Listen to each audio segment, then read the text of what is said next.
হঠাৎ কান্নায় ভেঙে পড়লেন পরীমণি। তিনি বললেন তাকে বড্ড একা একা লাগে এখন।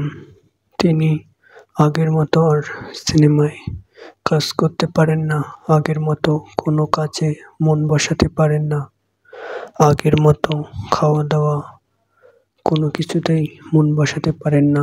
আপনারা জানেন পরীমণি সবেমাত্র একটা ভিডিও ভাইরাল হয়েছিল, যেখানে তিনি তার বাসা থেকে লাইভটি করেছিলেন এবং বলেছিলেন কিছু অজানা লোক নাকি তাকে মারতে এসেছিল। এর জন্যই পরীমণি লাইভ করেছিলেন।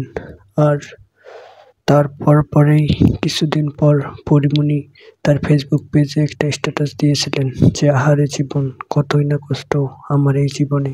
ঠিক তার পর মুহূর্তেই পরীমণি শরীফুল রাজ নামে একজনকে বিয়ে করেন।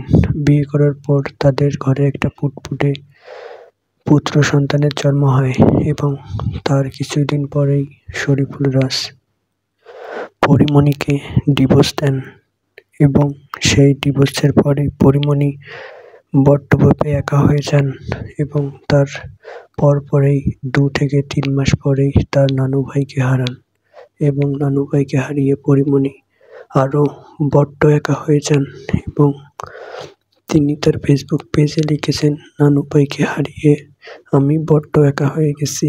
এখন ধরতে গেলে আমার আর এই দুনিয়াতে কেউ নেই। আমি ছোটবেলায় মা বাবার আদর পাইনি, নানু ভাইয়ের কাছে আদর পেয়েছি। কান্নায় কান্নায় এগুলো কথা বলেন চিত্রনায়িকা পরীমণি।